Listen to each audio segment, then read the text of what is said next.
So, excited. yeah, Amaru fam is literally just a place for the kindest, nicest people to hang out and love on each other and have fun together. And Like, that's what we do. That's what we do. that, that's awesome.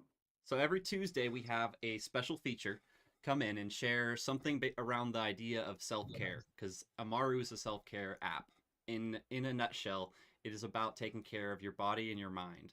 And you do that through this sick little game of I say sick, but cool, awesome, excuse my lingo.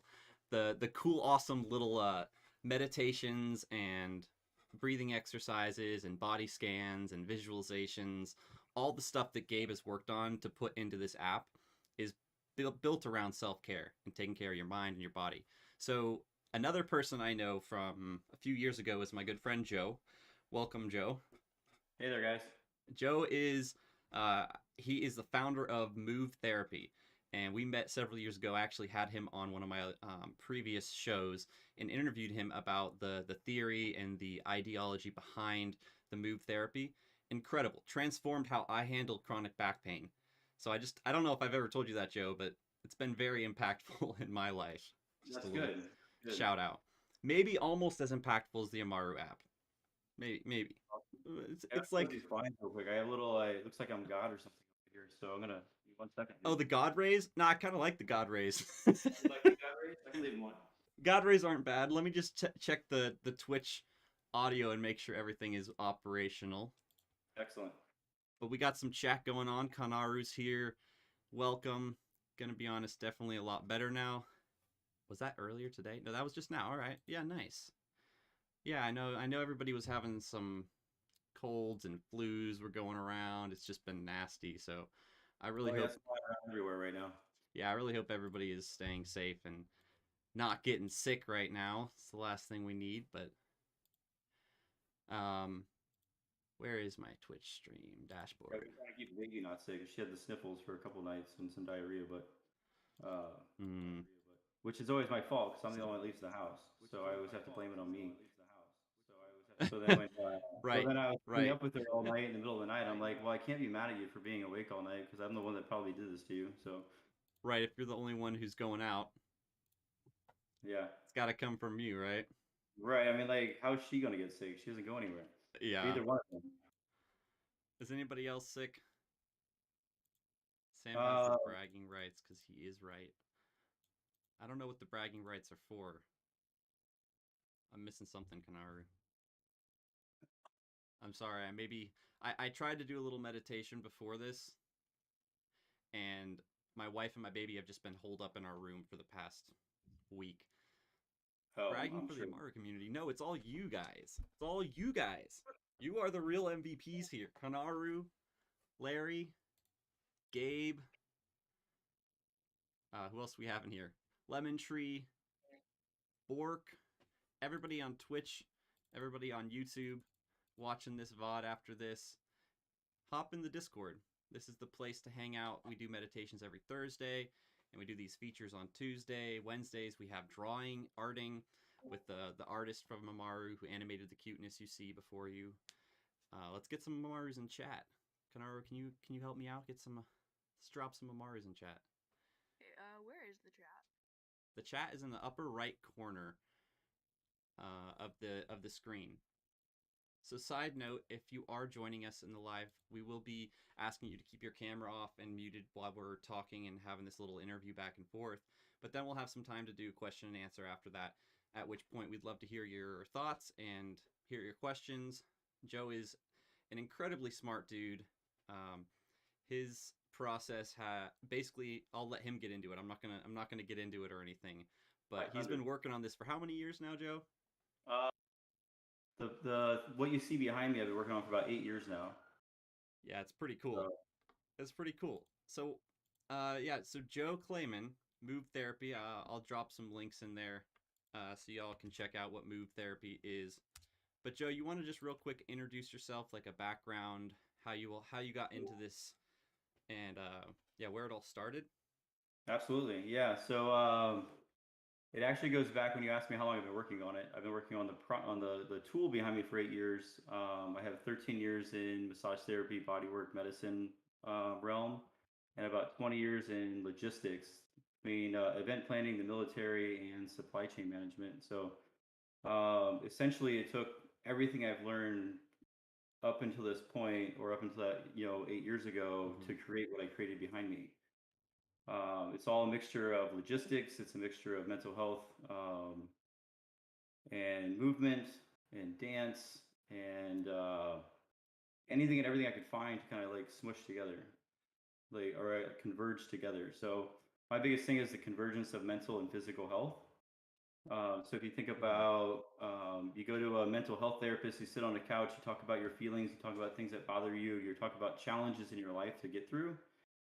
And then we go to PTs or personal trainers and people that are trying to help you with movement to try to get your body healthy. And they can't get you to change your lifestyle. They can't get you to follow their plan or to stick with it or like make the changes. Mm-hmm. Yeah. So It's so true. you either have so one is a behavior problem coming from mental health affecting your willingness or your ability mentally to do the physical thing and make your change, or you sit on a couch, don't move at all, and talk about the things that are bothering you and not figure out how to adjust that in real life. Right. So the cool thing that I was seeing as I started getting people moving on my table instead of just laying there and doing massage on them or pushing on something or me moving them was that if I asked them to do something, then I'm affecting their motor control. I'm affecting their behavior because I'm asking them to complete a task that is as easy as I can possibly make it.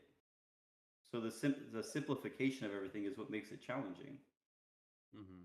So, and I'll go into that too because I worked with a Navy SEAL slash pilot, jet fighter pilot, when I was up there in Norfolk, and uh, when I say yeah, the difficulty is in the simplicity, he goes, yeah, that's what kills you on a plane too.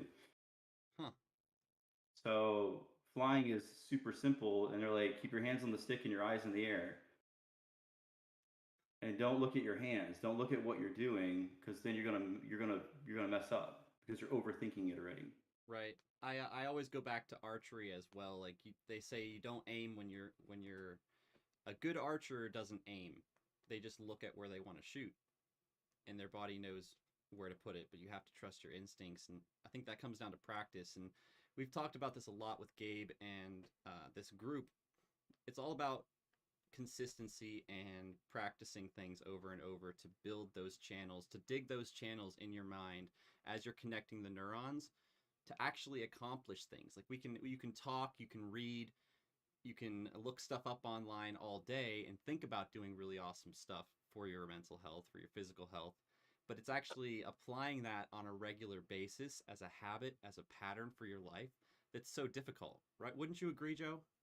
Oh, absolutely. So it we get in our own way all the time because the first thing we do is like no matter how simple the problem is, we start to go into like, oh, but this will probably happen, and oh, I won't have time for that, or oh, it's gonna take this, and like and there are all these build up patterns that people have given you that have told you that planted them rent free in your head, and you're living by them. Mm-hmm. That's why recognizing how powerful our word is and making sure that we're encouraging people to get better instead of like what I would say selling sickness, telling people that, oh, well, that's never going to work, or my way's better than your way, and you shouldn't do it that way because you shouldn't even try, and it's those repetitive things we keep hearing over and over again that make us not want to do anything. Mm-hmm. So I have a saying that you can apply to social media and really like life, especially right now, and especially with social media, is that my way's better than your way, and your way sucks. I don't have the courage to do it my way, so I'm going to make fun of your way. And now that I made fun of your way and you made fun of my way, neither one of us will do anything because we're paralyzed by each other's opinions. So nobody does anything at all. Stalemate, right? Yeah, Yeah. it literally is. We're so in fear of like what everybody else thinks about us that we don't do anything at all, and nobody does. I mean, there's a few. I'm not saying nobody. Nobody is a strong word. Right. Right. However, it's very clear that we live in the world of the highlight reel. That instant So gratification world. yeah, like if you're not getting it, or you're not posting like stacks of $100 bills and like driving around in Lambos, then like you're not successful, Yeah, that's sadly what a lot of people think. Yeah. right? So Hmm. then you get people here that want to get to here, but we've removed so many of the steps that people see between here and there. Hmm. So then you look up, you're going, well, Jesus, how the hell do I ever get up there? Right. That's why I think I see you as more of like a Sherpa, not shaman, but just like a Sherpa, right? Like a life guide. You're not. Yes, you have a movement, physical therapy process and system, but really, whenever I talk to you, it's always much more holistic. It's much more about your mindset, your mentality. Why are you doing what you're doing, and how are you trying to get to that next step? That's what I love about you, Joe. You're always looking for that next step to improve yourself, but also to help other people get to the next level. Yeah, because like Yeah. remember this always is there's always a way to win, right? Like you run up into that wall and like say you're playing a video game, you run up into the wall and you can't see the door. You just go, Hmm. well, fuck, there's a wall there. I'm just gonna walk away. You So keep trying to figure out how to get through that wall. You keep trying to figure out like, is there a back door? Is there a crack in the mortar that you can start to dig through? You know, there's a way through. yeah. So You what would you know, say if you so broke your process down?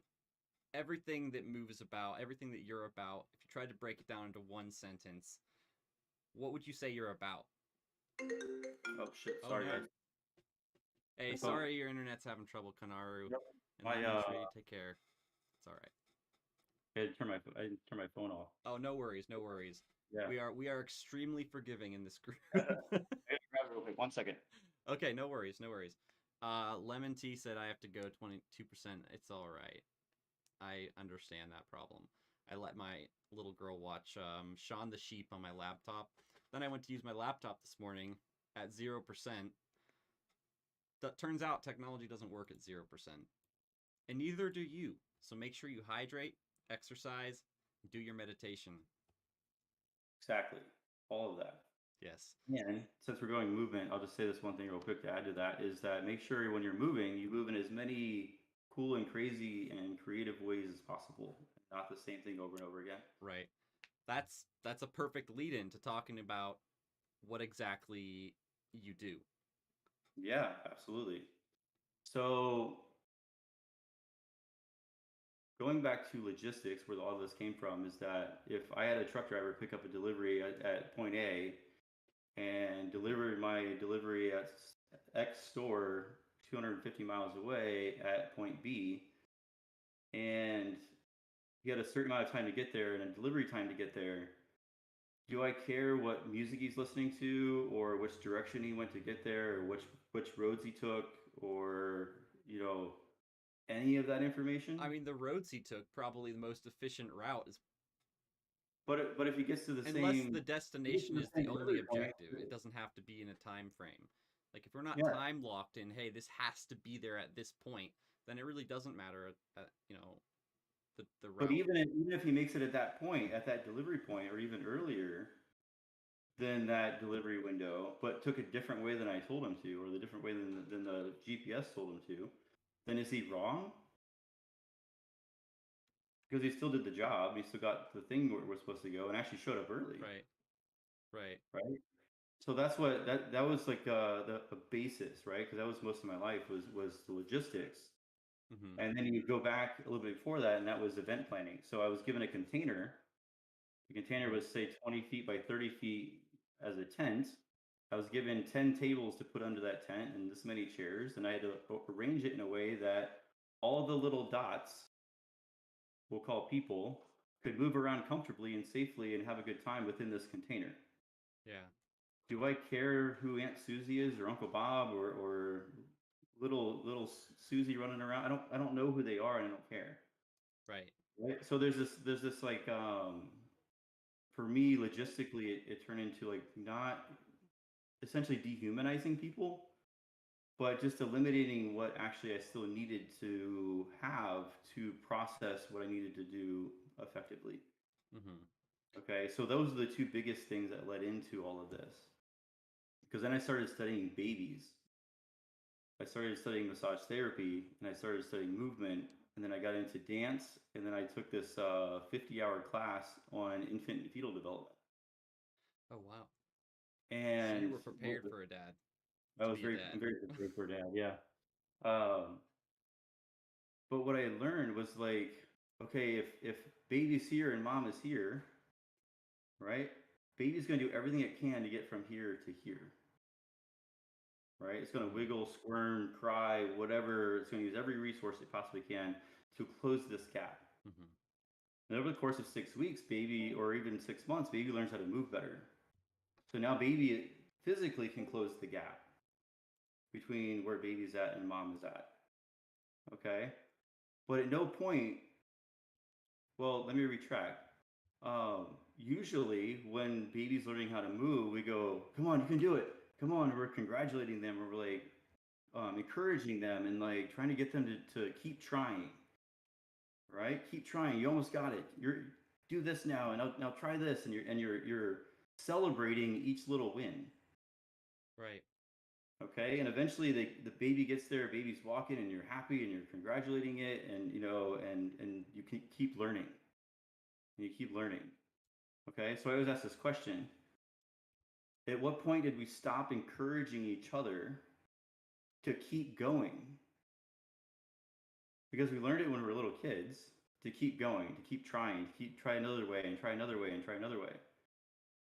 But we never go back to the 2-year-old that's learning how to walk, or a baby learning how to talk or crawl or anything like that, and go, well, why the hell are you even crawling like that? That's stupid. That's not how I would have crawled. Like, you should crawl how I crawl. But So that's that how we talk to each other as adults, right? We're like, yeah, and we try to put it into rigid patterns that we have to adhere to. And I think I'm trying to tie this all in because we got really deep there really really fast. And sorry, guys. for the audience listening, it's we you got to tell us, hey, can you explain that a little more if you're not catching on to what we're talking about here? And I will do my best to simplify Joe's mind into a very easily digestible format. But the way I see it, and let me summarize basically what you're trying to get at here. But there is a societal standard that we kind of force people into adhering to. For example, and I'm not dissing physical therapy. I do physical therapy as well, and I think it's great.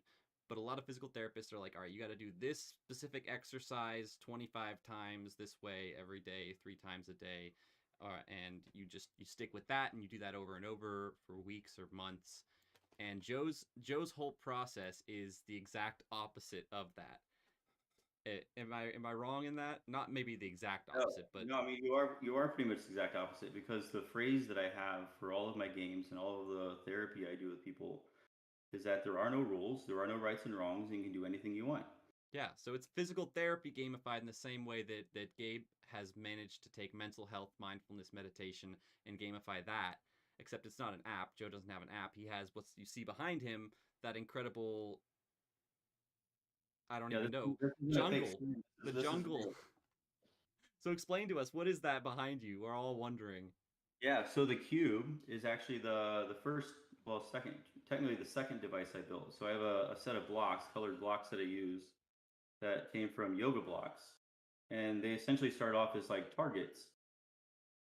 So I would take 4 or 5 yoga blocks and put them on a floor in a Right. yoga studio when I was doing my own rehab, and I would choose a body part that I was going to touch all the targets with, Right, I and remember change that. how fast I was going to do it, how slow I was going to do it, and all this. Then as I started learning more, I added the cognitive piece, where now I have blocks that have a color on each side, just like the colors you see behind you. Hmm. So then I was like, okay, use your right elbow and touch the red color on all 4 blocks, and use the left knee and touch the green color. So now you're having to remember cognitively what color is attached to what body part, and then figure out how to get to them. It's almost like three-dimensional Twister. Twister. Yes. Three-dimensional Twister. Yes. So the blocks became the cube, because in my mind I was like, I need something more challenging for better movers, professional movers, athletes, dancers, that can do more than just being on the floor. So then I was actually snowed in on an adult snow day in Raleigh, and I was moving around in my house, and I was like reaching up behind a table and through here and all these different ways to like I don't know, play around. And the image of what you see behind me popped up in my head. And I had no idea what it was or what it did or whatever. But I went to Lowe's the next week, like Monday or Tuesday the next week, and bought PVC pipe and I bought like little kids play pit balls and like little hooks and I built my first cube, having no idea what the hell it even was or That's awesome. what I I was love going it. to do with it. I So, can totally see you doing that too, man. oh yeah, I was like, I don't know what this thing is, but it looked cool, and I'm gonna build it and just see where it goes. Well, I mean, you had some experience and some evidence to justify going to that level, taking this to a three-dimensional level, right? Because you had been doing it with the cubes. Tell us a little bit, what was the success like? What were the results like from using a totally different process for physical therapy? I mean, what state were you in before you did that? What state were you in after doing it? Perfect question, actually. So I had two inguinal hernias that I had fixed, I had surgery on, and the doctor told me before surgery it would be a week to 10 days, you'll be all back to normal, you do everything you want to do again. And 6 weeks after that, I still couldn't lift one leg off the floor. I couldn't stand on one leg because I was just so wiped out from it. And so go back to the surgeon. I was like, hey, I'm not, something's not right yet. Like, I still can't do the things I was doing. And he goes, well, you walked in here, right? So you must be fine. And for me, I was like, no, no, no, no, you don't get it. Like, I want to go back and do what I was doing before, not just walking. That's not, the end point of this whole thing. So he sends me to PT, and I was working with the PT, and I was like naming off all the tests he was doing. And he was like, man, I feel like I'm in PT school right now. Like, all the things that I'm doing or that I'm having you do. And so that day I got two phrases from him, which was keep it simple, stupid, and paralysis by analysis. And those two sentences or those two phrases kind of built the rest of the game that you see out. But he goes, you know too much to help yourself. And you're overthinking every little thing. You need to simplify and do simple things to like make yourself better. So he tested my front plank at 9 seconds. Everything I had face to the dirt, like wiped out. And Wow. he goes, all right, we'll do these planks. Come back in a month. You already know what you're doing. Do these planks once a day, blah, blah, blah. Come back and we'll retest you and see where you're at. So, of course, me, the experimenter that I am, I'm like, well, okay, so I'm coming back in a month. I'm going to try this thing out that I've been playing around with. So I played with my blocks or my yoga blocks in the yoga studio for 20 minutes a day, 3 times a week for a month. Create all these kind of weird games like twisting, turning, flipping around, all kinds of stuff. And I went back to PT a month later, having done 0 planks, never even tried one, never even did any to like throw a few in there or anything like that. Right. And I go back to PT and my front plank was 1 minute and 10 seconds, Wow. having done 0 planks. So And I from was like, 19 to a minute and 10 seconds. yeah, Or was it in 9? 9 seconds to 1 minute and 10 seconds. Oof. And that was 3 months of you just doing this routine. 1 month of you just doing this routine. Nice. Yeah. I have So some people I are was having like, trouble on their end. I'm gonna turn off my camera to see if that improves the quality, because I'm just clipping some good parts from the stream here. Um, but that was an impressive growth. What do you attribute that to? well, I think it was to me thinking backwards. It was that randomized instinctual movement. So it's that randomized, playful movement that allowed more of my body to function, more of my body to integrate itself or to work together. Right? We're talking about doing that one movement over and over and over again, and you're essentially strengthening one dysfunction or one pattern. Mm-hmm. But if I put you in a state of play and I allow you to do whatever you want, however you want to do it, and take as long as you need to, then you feel safe doing it. And that safety, being back on the floor and feeling safe, right? That's why I start everybody on the floor because you can't fall off the earth, right? So if you go back to baby, your brand new baby lays on her back, Right. right? So your other baby started laying on their back, and we build up from there.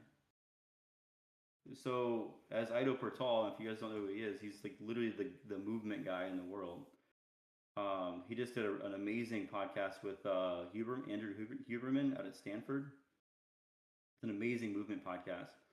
But he talks about that. He was like, infant movements, and a lot of my stuff is play and infant movements, and my dentist calls the cube a giant pack and play. Um, we just go back to being kids, and that playful movement allows us to feel safe, and allows us to unwind, allows us to like discover and explore and One of the great challenges. just see what it feels like. And through those playful movements, we start to separate those patterns. We start to break apart those patterns that we've created in our life as an adult of saying, our ego says I have to do it fast. I'm a competitive person, right? But are you a competitive person because you chose to be, or are you a competitive person because you're programmed that way? Mm-hmm. Yeah, I think a lot Right? of us a lot of us are very competitive, and we try to do it the best we can, try to do it up to a certain par, a certain standard. When I think the important thing is to just do something. If you feel like, oh, I'm gonna go try to run a mile, but you can't run a mile, you can only walk half of it and run half of it. That's still doing something, and doing something is better than not doing anything, right? Right. Yeah. And that's the basis. So you talk about like a kind of a shrunk down sentence. And really that's what it is. It's like, you know, can you get from here to here? Right? Well, you can't do that. Okay. Well, can you get from here to here? You can't do that either. Okay. So how about here? Can we get, okay, now you got that. Congratulations. Right? And now we're going to move a little bit and Mhm. I can do it again. Right? So the cube is just that space to allow me to give you nearly 100 in the 20-minute sessions, probably 100 different movements you probably haven't done in 10 years. And in the And process, you're working multiple different muscles as opposed to just working one muscle group or one well, specific the muscle. muscle group, you're also working your eye coordination. You're working your spatial awareness, your situational awareness, your problem solving, your from what we know in neuroscience so far, and we left a cube in Norfolk, so they're going to start doing bioneurofeedback and EEG testing. Yeah, we got to talk about that more, guys. He trained Navy SEALs on this method. This is legit stuff. If you can catch what he's trying to teach here, it's going to improve your life. Anyways, continue. Yeah, so yeah, we're really excited about that to find out what I'm very excited, obviously, about finding out, what's happening. Garrett and I actually met with a guy or a couple guys last fall. One guy has a PhD in neuroscience, and he walked in the room to see the cube, and literally the first sentence he said out of his mouth, he goes, "Wow, this is some pretty high level stuff here." I And I was like, I would agree. I "Oh, think you were before your time. Well, I think this is the time for you to rise because people are realizing this more and more that just having one specific routine or regimen isn't always the best course of action, especially when you're trying to recover from something, a severe injury, right? It's often yeah, hard to adhere just to one thing, variability. I mean, why not play? Like, right? why does everything have to be so rigid and so boring and so locked down?" Yeah. And going back to what you mentioned about the eye coordination Oh and yeah, your spatial awareness, we talked about that with gaming a little bit too. Like you're learning so much by playing games. Why not gamify your physical health and your physical recovery too? no, You know, exactly, it just exactly. it takes it to the next level is what we're talking about. Yeah. So, anyways, what they were saying, what the PhD said, he goes, because I kept talking about this switch that I see. That was, you want to talk about a drug that keeps you going. It wasn't even for me. It was like, yeah, I had a why, and my why was I'm going to change medicine. My why was I'm gonna, you know, build this really cool thing, and it's going to help a lot of people and whatever. And that's a strong why. But the scientist in me, I would watch this reaction happen in a human where whether it was using the blocks or using the cube, where the switch went off. And all of a sudden, their facial expressions changed, their demeanor changed.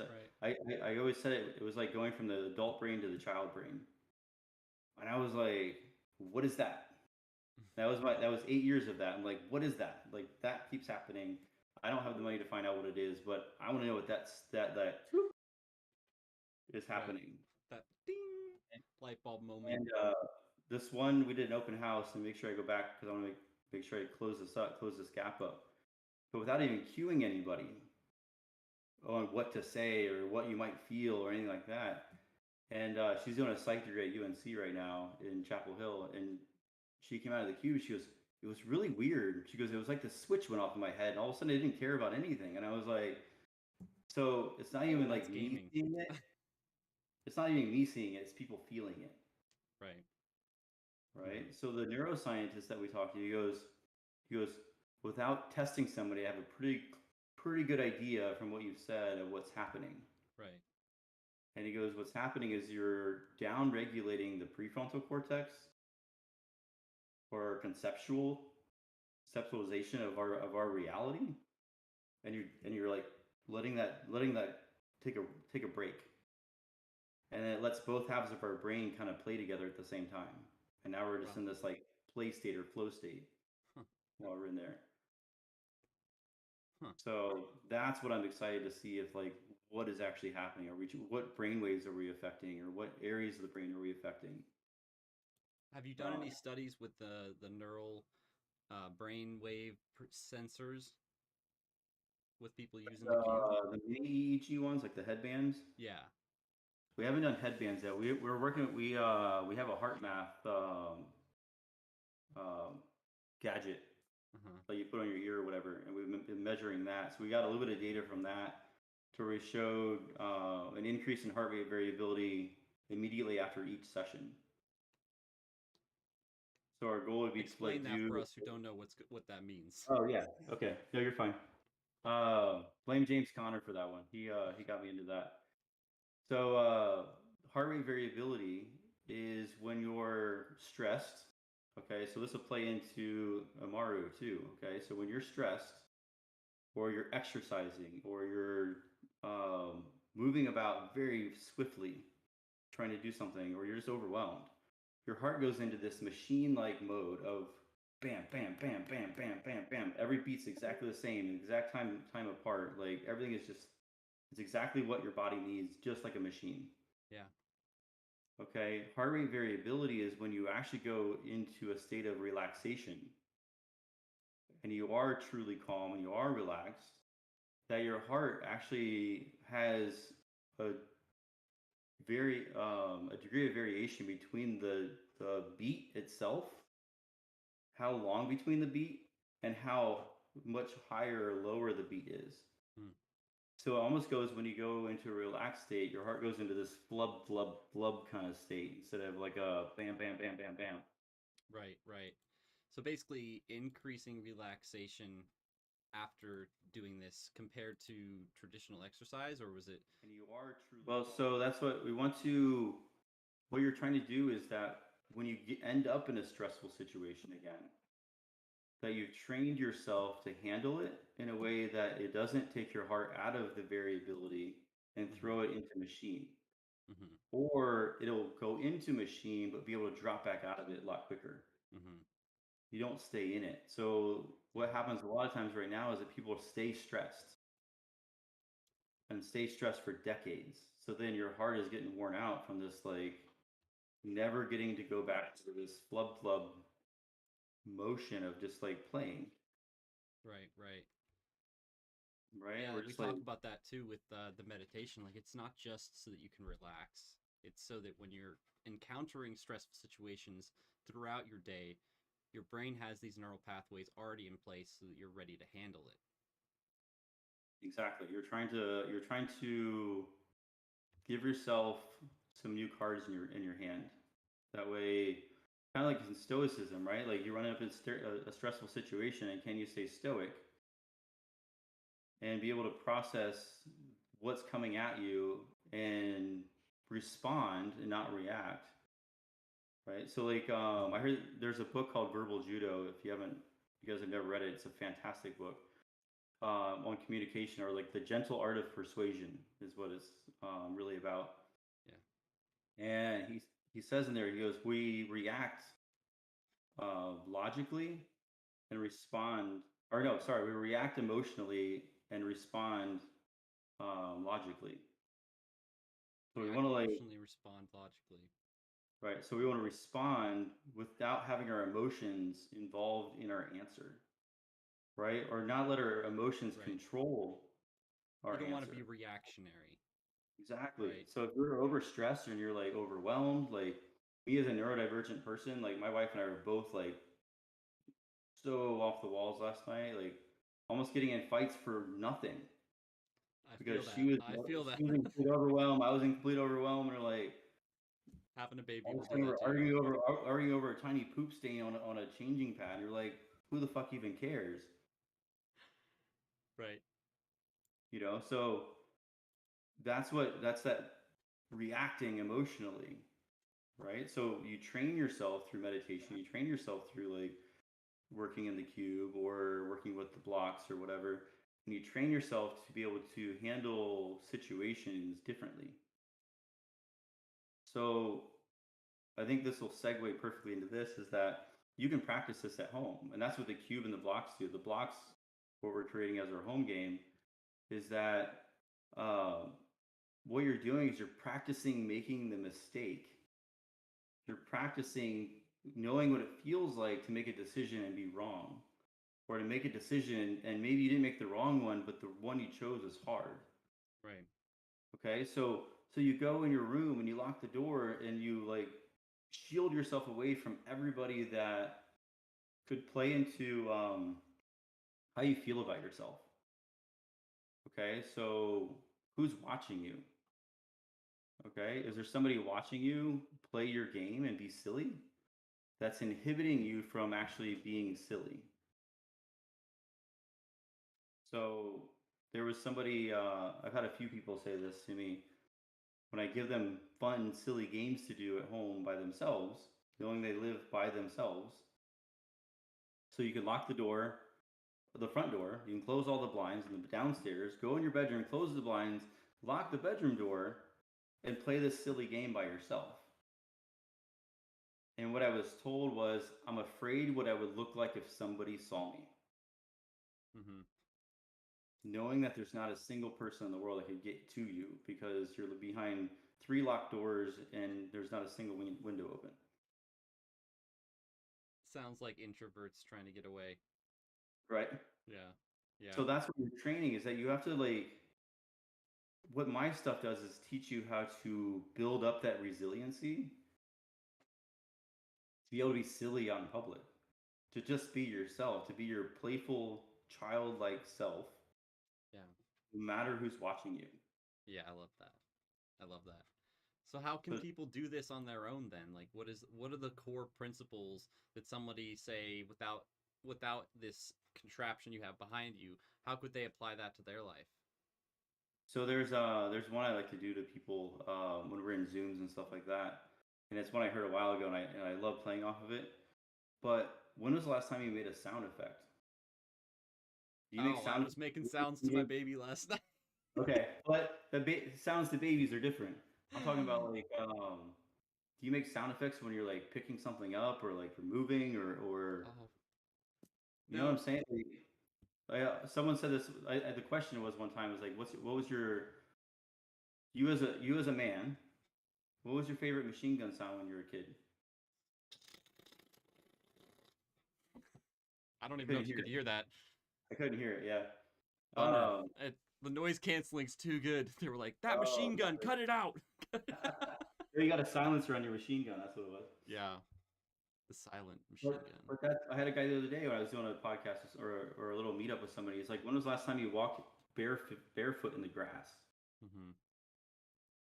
Right? These are those little things that we've completely removed ourselves from. Right? Being silly, being okay to be yourself, walking barefoot in the yard. So you keep saying being silly. Would you say being silly is just letting your true self out unimpeded, unhindered?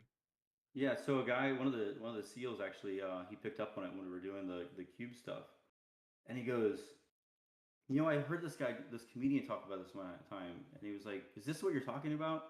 And he goes, when you're like 5 years old, or you're in school, like you're in kindergarten, and you're walking through the halls, and you're like flailing your arms around, you're making weird sounds, and you're farting, you're like, making your fart sounds with your armpit, and you're just like doing this stuff. But now when we're adults, we're like, oh wait, who's is I don't want to do that if somebody's watching me. Yeah. I don't want to do that if like, somebody could walk in Hmm. and see me do this and oh my god, I'd be so embarrassed. Right? So Right. being silly is like, you know, if I gave you a block game, which I want to share with everybody here because I'm very open to this, I want everybody to use it because it's very helpful. Is Perfect. the blocks are just targets. So you can use 4 or 5 or 6 toilet paper rolls or books or toys or whatever object you want as your target. Hmm. I've actually just Yeah. picked random things in my room that are already there. Yeah, exactly. Yeah. The other way, if you want to make it more sentimental, you pick things that mean something to you. So now you're playing with toys that have meaning to you. So it gets us another deeper level to you. So step one, pick objects. So I think people joining, they may have missed some of this, but we didn't even really explain the process from like start to finish. But the concept is you have objects placed throughout your room or selected, and then you try to touch those objects. You choose a body part and you try to get to those objects and touch them, right? Is that the Yeah, simplest way to break it down? it's a very simple way of breaking it down because how you get there doesn't matter. Right. So there Okay. are no rules. You can do it There are however no you can rules. roll around. You can just roll across the room. You can Right. You can set your own barrel. ideas. I won't use my foot or I won't use my leg, right? Yeah. So what I always give people is so you have we'll say 4 objects placed in a square on the floor. You're going to sit in the middle and you're going to say, today I'm going to use my right elbow to touch all 4 of my targets. Okay, so we're gonna go, and maybe you don't feel like doing anything hard or fast or anything like that. So we're just gonna go and touch all 4 of our targets with my right elbow. Hmm. Okay, so a lot of people fail or not fail, give up on themselves right there because you're like, well, I don't know if I'm doing this right. I must not be. There's no way I'm doing this right. Right. But you are. You're literally just touching your elbow, which you know exactly what it is. You learned that when you're a little kid. To the things on the floor that you've obviously put there yourself, and you're just going to make contact with your elbow to those objects. That's the only Okay, parameter the only parameter. or Like goal. point A to point B. Right. It's just a task. There's no rules to it. There's no do it my way or anything like that. It's your game. Okay, so what you build from your game is that you can change the distance of your blocks, change the height of your blocks or your targets. You Hmm. can put them one way up on a shelf up here and one down on the floor over here. Okay, the location of them, you can actually put one in each room of your house. And you're giving yourself, I'm gonna Getting use my right ideas. elbow. What's I that? said I'm getting ideas. Yeah. Well, it's a game my grandmother actually taught me where a lot of this came from when we played it Really? when we were kids. Yeah. Oh, I see. I've never heard this. Okay, let me touch on this because like the whole different room thing, that's where it came from. Huh. Is she would sit in the living room at my mom and dad's house when she was babysitting us, and she would be like, "All right, go to the living room or go to your bedroom and grab something this color. Go to this room and grab something this color, and this room and grab something this color, and then bring them back to me in the order I gave them to you in." Sounds like they were just trying to find things to keep your your mind Right, but then occupied. you would send 3 kids racing through the house to try to get back first. Yeah. Well, if you're moving really fast and changing rooms, it's really hard to remember all the things without writing them down Right. to bring them back in the order you're supposed to bring them back in. It's like cognitive treasure hunt.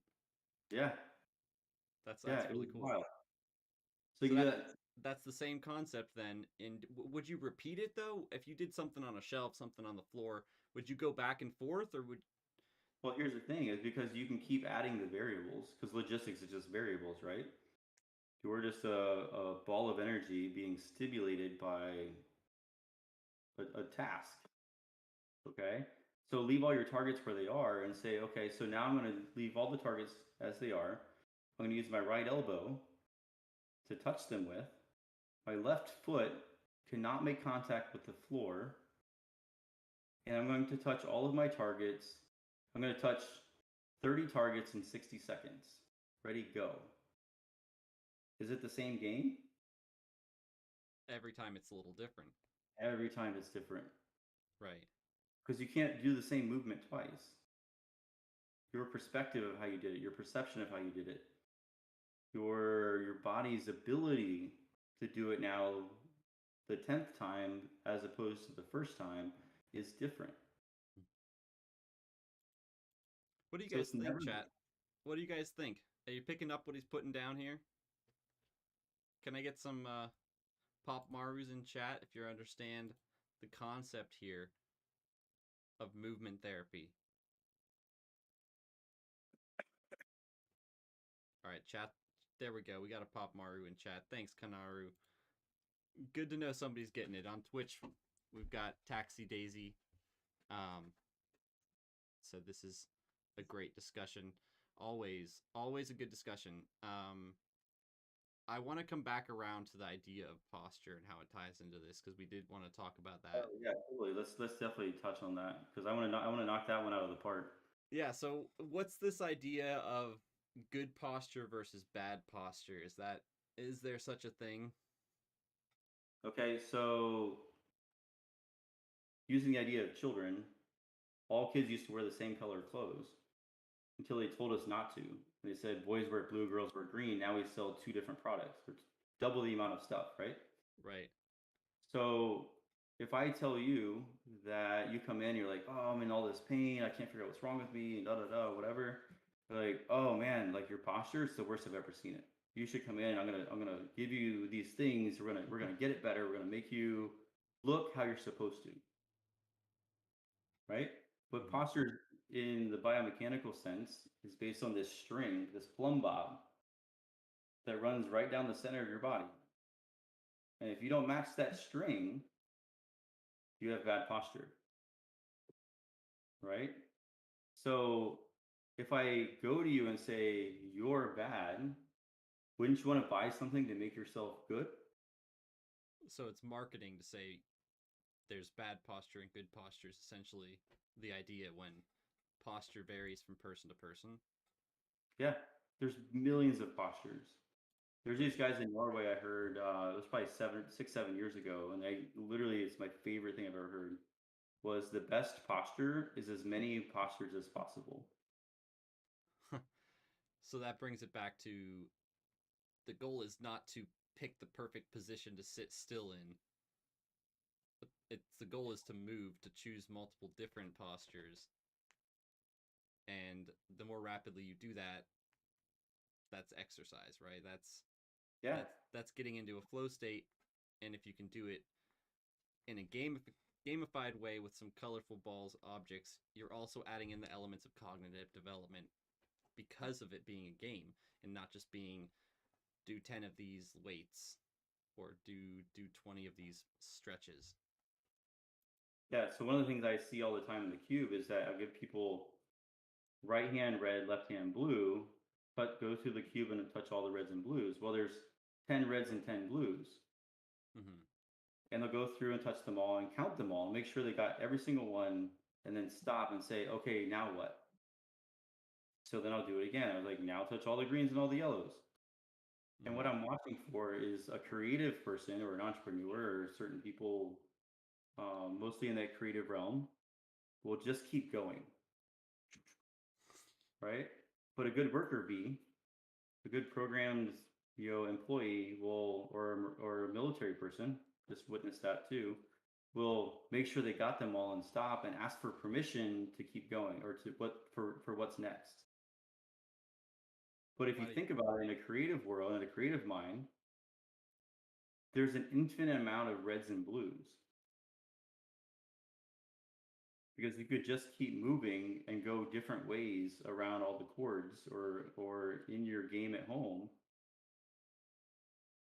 Well, you're So you thinking have about connecting the dots, right? You're thinking about going from one point to another as the motion. And every time you go to a blue ball from a different color, from a different place, a different way, is a different it's a outcome. different movement. It's a different movement. It's a different outcome. Exactly. Yeah.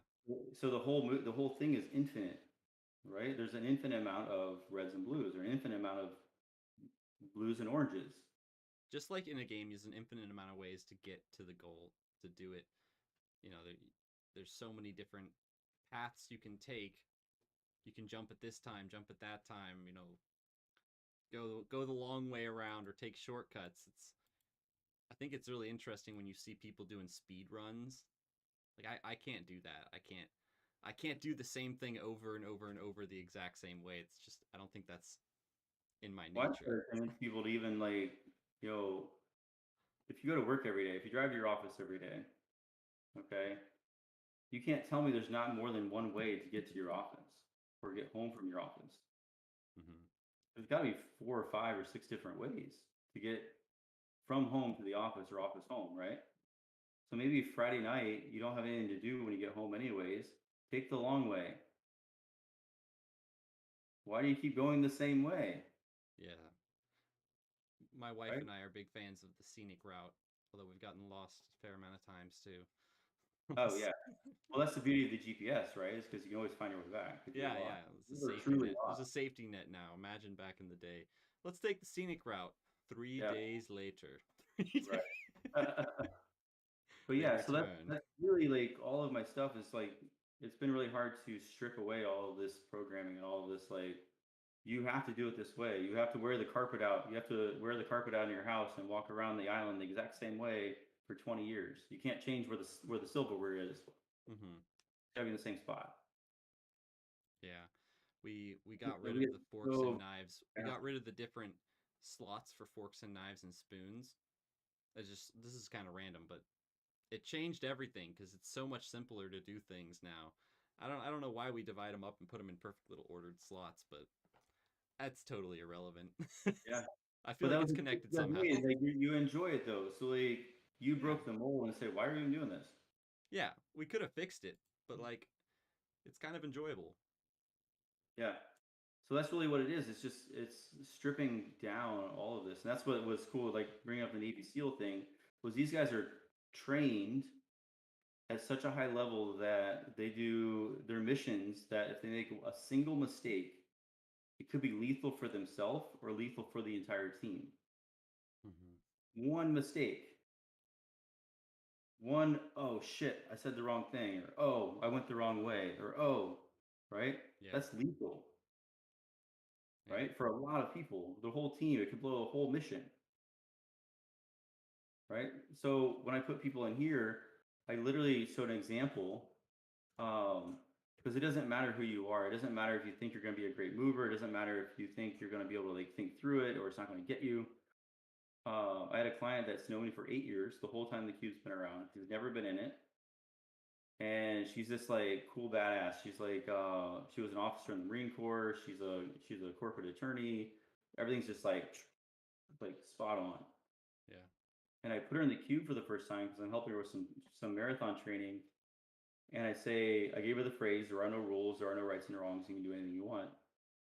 And I gave her the right hand goes to red, left hand goes to blue.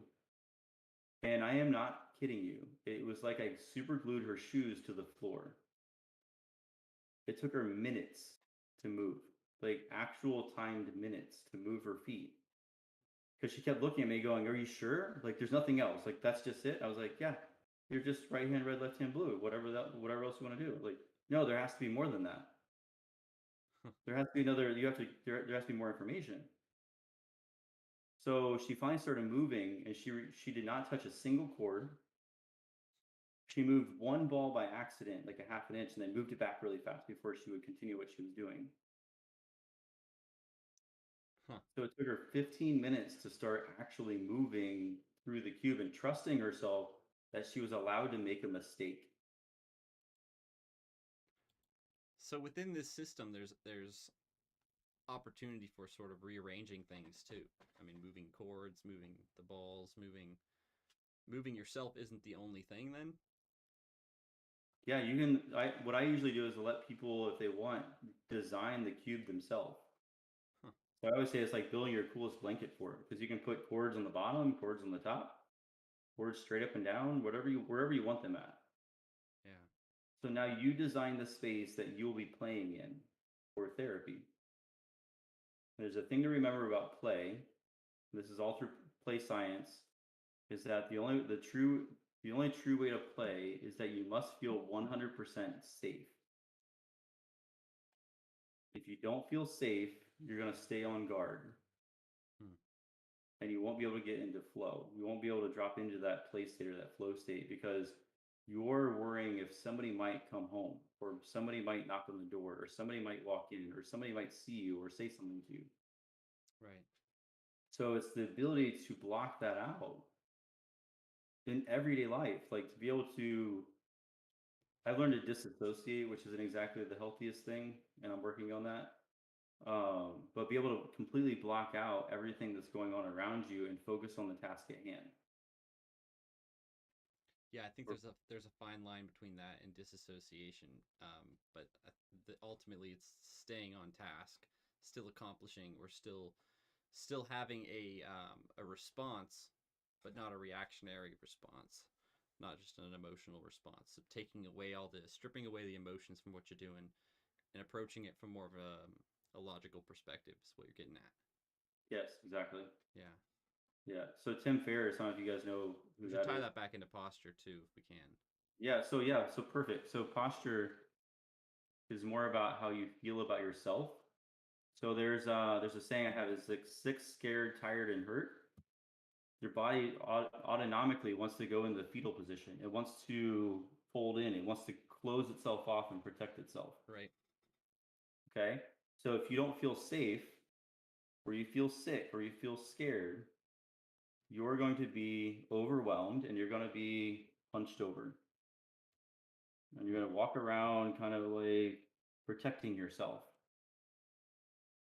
as opposed to being heart open, chest open, head up high, walking confidently down the sidewalk. That has really nothing, not much to do, if anything, to do with how strong you are. Right. Your body wants to stand up. It's designed to do that. It's designed to do that completely on its own. So how we feel about ourselves, or how we feel if we're sick or we have chronic pain or whatever, that starts to cave us in, starts to roll us in. We're like, we feel miserable, and it builds on itself. So now we're rolled in, and now we're like, our energy's low because we're not getting good air, we're not breathing, our chest isn't open. And people are watching you. They're seeing you. You're like, oh my god, everybody can tell that I'm not feeling good because I'm all hunched over. Now everybody's watching me. Mm-hmm. Safe, sick. What was it? Safe, sick. Sick, scared, tired, and hurt. Leads to being overwhelmed, shut down. Yeah. Yeah, you watch it with autistic kids, like, or neurodiverse people that get so much sensory overload that when you see them out in public, and the parents, I always see the parent trying to pick them up by their arm, like, come on, let's go. Like, why are you, like, you can't just sit there. You can't, they just cave in on themselves Mm-hmm. because they're like so insanely overwhelmed that they literally go into like freeze or protection, where they're like, whoa, I can't do it anymore. And they just fall to the ground. But now it's embarrassing the mom, and they're like, come on, don't do this right here. Like, come on, get up. Yeah. And it's making it worse. I read an article one time. The guy was like, yeah, when my daughter started doing that, I just laid down with her in the middle of the store. I would just lay on the ground with her, and we just lay there for like 30 seconds, and she'd get back up, and away we went. That is really sweet. Wow. So, But that's that overwhelm. That's posture. how do you Is feel this could help somebody dealing with that little girl, for example? So that's what I would say is try to go to the safest place possible. And if that's your bedroom with nobody home and the door's still locked and the blinds closed and you're playing your game, start there. Start there just by moving and practicing. Give yourself something really difficult. So it could be just the four targets on the floor in a 6x6 space. You're gonna sit in the middle. I'm gonna use my right elbow to touch all four blocks. If you want to get we want to throw you right into the deep end. Try to get your elbow to all four blocks or all four targets, without letting your hands or feet touch the floor at all. And that's a deep dive. That's like going all the way We'll do into that tonight. the deep end. Because now you're trying to accomplish this task that has no rules or rights and wrongs. You have complete freedom to do it however you want. But the likelihood of you making a mistake is insanely great. Mm-hmm. Can you make all those mistakes and not care? That's where the rewiring starts to happen. So you can start even less than that and say, there's one I give. Do this one. This is the easiest one. You can do it with a plain kitchen chair in your house. And I give it to kids all the time, and even adults. It's great. Is put a chair in the middle of the floor, the living room floor, and have somebody sit next to the chair. So you're sitting directly next to the chair on the floor, and the only objective is to get from sitting on the floor to sitting in the chair. Okay? The only thing I'm giving you to do or not do is not let your feet touch the floor. So however you want to get in from sitting on the floor to sitting in the chair is completely okay. There's zero limitations to get from on the floor to into the chair. If you haven't tried it, go try it after this. You just not can't as- let your feet touch the floor. It's not as hard as you'd think it is, but it is pretty hard. I think it's a good place to start to understand the concepts here. Do that, or get some objects, put them around your room, and just try to take one part of your body and touch it to them, like your elbow or your knee. It's a good starting place. And I think over practice is what we're talking about, consistency and practice. We talked about the meditations, the guided meditations, and doing them on a regular basis. I use the app pretty much every night when I go to bed now, just to do the lightning, and I do the breathing. Now throughout the day, I'm much less stressed on a regular basis because I'm practicing that breathing whenever I feel myself start to get like carried away, especially when there's a lot of stimuli in the environment. And that's what he's talking about here is by practice and repetition of this in private yourself, you can learn to move more naturally and have a more natural posture. There's not good and bad posture. It is the posture that is, posture. yeah, it's your posture. It's your mental and emotional posture. I want to just go real quick to the Twitch here. Oh no, where'd the chat go? There was a comment. Yeah, my mom. So Taxi Daisy said my mom volunteered at Children's Hospital decades ago. I remember hearing that lack of good stimulus causes babies' spines not to develop or to deteriorate too. Maybe. I think that's probably true for adults, but where are the studies? There's studies about depression, inflammation, for example. That's a good question. So lack Yeah, I of would say, movement. like any sort of like lack of movement. I mean, we see that with babies alone. If like lack of touch or lack of nurturing touch causes a retraction or like or a lack of development. Mm-hmm. Yeah. So yes, anything that you're not actually using, that's the use it or lose it type thing. Like it's always if you're not constantly engaging it, then it's going to start to go away. It trims it off because the brain doesn't need it. Whereas it's a very finely tuned machine that says, oh yeah, we never use that anymore. So I'm not going to keep sending energy to it. We'll just kind of like shut it down a little bit. We'll like downgrade it a little bit. Mm-hmm. And by, these are like compartments in your brain that are operating. So the breathing, for example, Daisy said, do the app meditations help with rewiring that you're talking about? Yeah, 10 minutes of this every day. Same thing with the movement. You are building those neural pathways that will impact your day-to-day movement, your day-to-day breathing, and even your day-to-day mindfulness in really difficult situations. Yeah, so I implement it too because think of it this way. So every time that this said person walks up to you and they say this thing that you have this trigger or you have this reaction, you're super angry or you're like it ruins your day. Okay? So now each time you're aware of that now, you're like, I'm never letting that happen again. So each time that you say that happens and you change how you respond to that stimuli and say, you know what, I'm just going to ignore her today. I'm not going to engage with her. If I see her, I'm going to walk the other way. Mm-hmm. I'm going to change my plan, or maybe I'm going to be super nice to her instead of letting her get under my skin and be like, hey, good morning. Like, it's great to see you. Like, hey, I got to go. See you later. Every time you change the reaction or changes the response, you're reframing, you're rewiring that thing that happens every day. And now all of a sudden you're like, oh, I don't even think about doing it that way anymore. Right. Yeah, Because exactly. I've completely rewired or reframed the whole scenario to where it has zero effect on me anymore.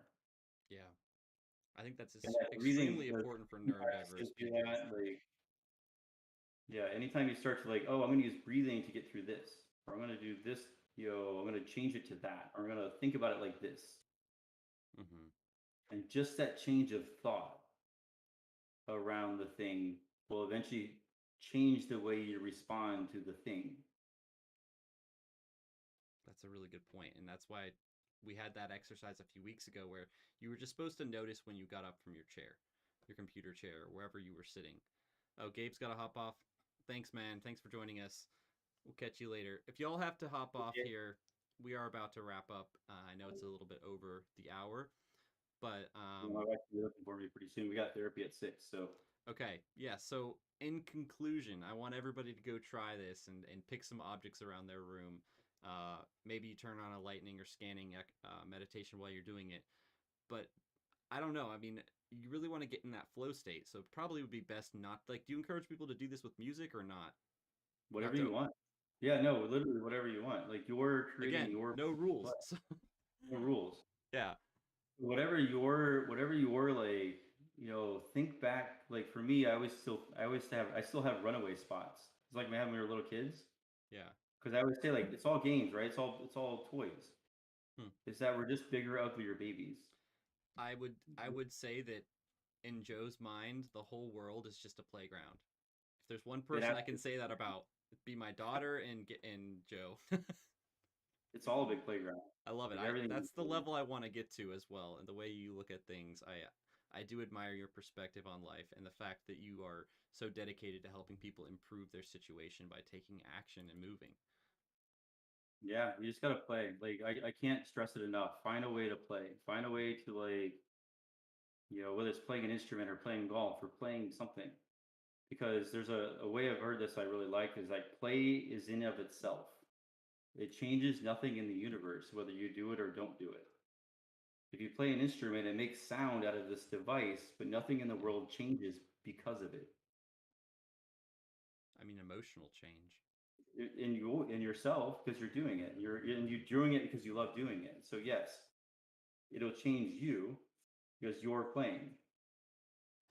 Well, But I the would noise argue coming out, music can have a physical impact. The sound waves themselves can trigger neurochemical reactions in people's minds.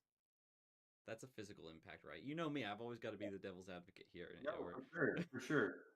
Um, the contrarian, I yeah, guess. I don't know. yeah. So play is basically having zero consequences. Find something to do that you find fun, whether it's Right. color. If you color out of lines in a coloring book, does it really matter? No, It doesn't. doesn't. You're I've like, had to come to this "Man, I conclusion. messed up," whatever. But then you're like, cool, let's make it this way instead. Now you're turning like kind of like the little trees, right? Oh, that's not a mistake. That's just it's another tree. Like um, A can't remember perfect his name. example is a 2-year-old trying to draw. When they draw, Yeah, they're not like okay, let me make lines and shapes. It's just they're just drawing. They're just drawing. Like it is yeah, whatever their mind wants to do with that marker or that crayon. It's so freeform, so organic, so yeah. unstructured. Watch little kids and mimic them. Oh my God, it's been like it's the greatest thing. Just to like try to set yourself back there.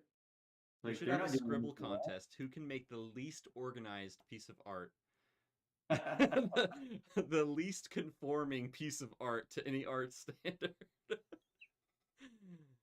There was a really great example of this a few days ago. Maybe I'll try to find it, but someone made a piece of art that had like a whole bunch of different pieces tied into it and mixed together, and I thought that is so creative and so just whatever they wanted to do. Like they really enjoyed making that, and Yeah, that's I think the point is to same. enjoy life, enjoy exercise, enjoy the stability that comes from mindfulness. That's the Yeah, central point I think of self care, right? Wouldn't you agree? yeah. Yeah, Mindfulness. settle into play, settle into like being just you. Yeah, and Really, being like, present.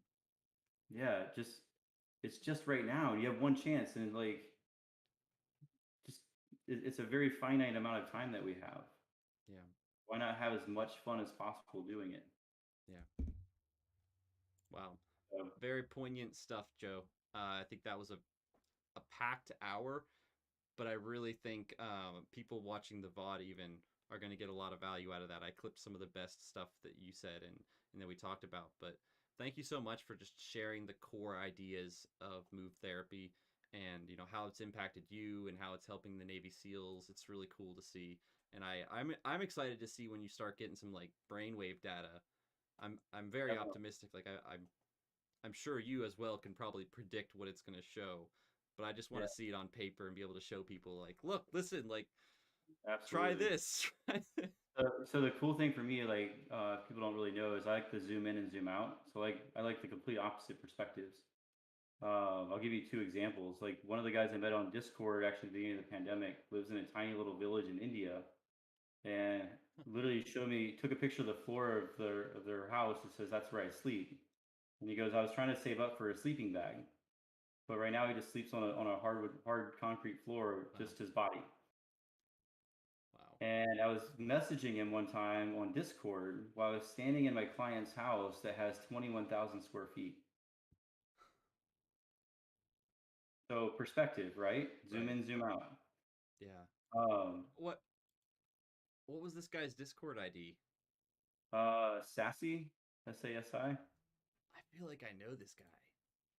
Yeah, he was on Sunny's or the Paradigm one. That's where I found. That's where we connected at. We've been talking for over 2 years now. Like Wow. every other day. Yeah, I've learned so Wow. much. Wow. Yeah, he was in the Vortex. Yeah. That's Yeah. crazy. Wow. So in regards to the cube, there's a cube located in West Virginia now at a residential treatment center that's being used for special needs adults and children. That's They've, awesome. they've had it for 3 months now and they love it. The kids are just, they jump in it all the time. They're always trying to get better. So Yeah. their programming is working better. That's so Um, cool. they'll, they'll use it and they'll be so much more calm and responsive and like, and want to do the things. Yeah. So for me, the perspective is like the same tool that I built is being used for kids that will never function on their own in the real world. And it's helping them. But it's also helping some of the toughest, highly trained military people in the world the same exact way. Yeah. It's crazy how universal these simple concepts are. I think that's why it's so crucial that we talk about it in here. That's why I knew Joe would be the perfect person to bring in this week. We had an opening, and I was like meaning to get you in anyways. I was like, why not if he's available? Somehow this man's available despite his busy life running a business and having a kid. But I'm so glad we got to talk, and I could probably talk to you for another hour about this stuff.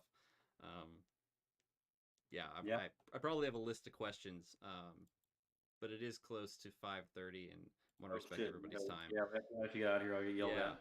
All right. So we'll be back tomorrow with Draw Maru, Thursday with another guided meditation with Gabe. So make sure you check the event schedule, and I'll drop some links here for Joe's process. Yeah, reach out to me if anybody has questions. Just Yeah. totally reach out to me. Is I'd love to Discord chat. cool for them to reach out, or Yeah, Discord or Instagram. awesome, Both are fine. awesome. All right. Well, thank you so much for joining us today, Joe. It's a pleasure as Absolutely. always. All right, guys. Take care. All right. Take care, man. Let me copy paste these. Anybody watching on Twitch have any questions? Maybe I can answer or can help out. Oh, Larry said that's very inspiring. Yeah, Joe is an incredible dude. Very inspirational. And half the time when I'm talking to him, I'm not gonna lie, guys, it's just like that was some high level stuff right there. But I've heard him talk like 4 times, so my goal is I knew he was gonna do this and be like, yes, go read this book that you probably will never read, but I understand. I understand. That's why I'm here. Now, I'm simplifying it as basic as possible. The idea is move without limitations. Enjoy your movement, enjoy your exercise. And really that process you can just set small goals, like get to that object. Like let me go touch that little thing with my elbow, and then I'm going to touch that over there with my elbow, and I'm going to touch over there on that. And you just basically pick your own little course. I usually do it on the ground because I do a lot of like yoga and rolling around. So I throw this kind of stuff into the mix. And I've even taken that concept to the next level in just basically rolling around like a baby. I know it sounds really weird, but I'll literally just get on our bed. We have a king size bed, and I'll move all the pillows off the bed, and I'll just like roll around and stretch in different ways. Like I've seen my baby grow, and I have another baby now, and I'm like, yep, that's again. You can see they just do whatever, man. Like they're just like stretching and doing this and doing some of that and doing some lean backs and doing some curl forwards, and that honestly, you feel so much better than just doing a repetitive exercise over and over, in my opinion. And I think a lot of people would agree. Obviously, the Navy SEALs are using it, which I think is pretty awesome.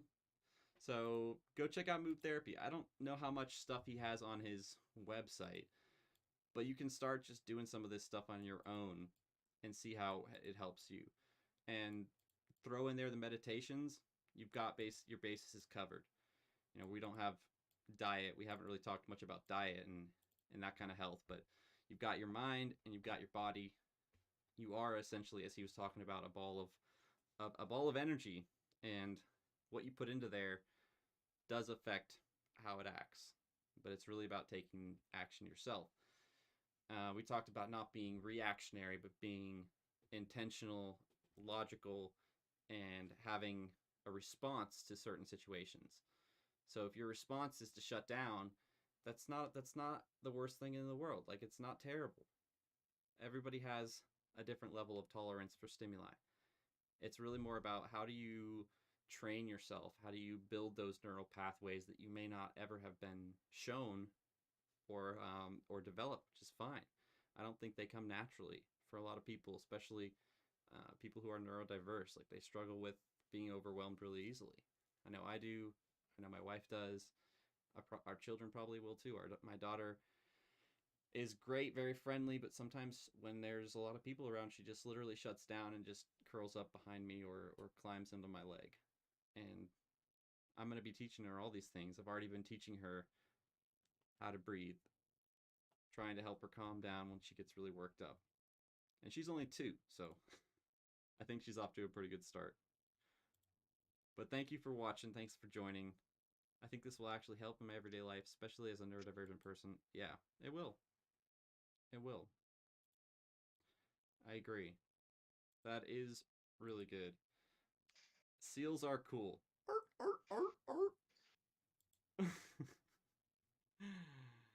Oh, but yes, we're talking about the Navy SEALs.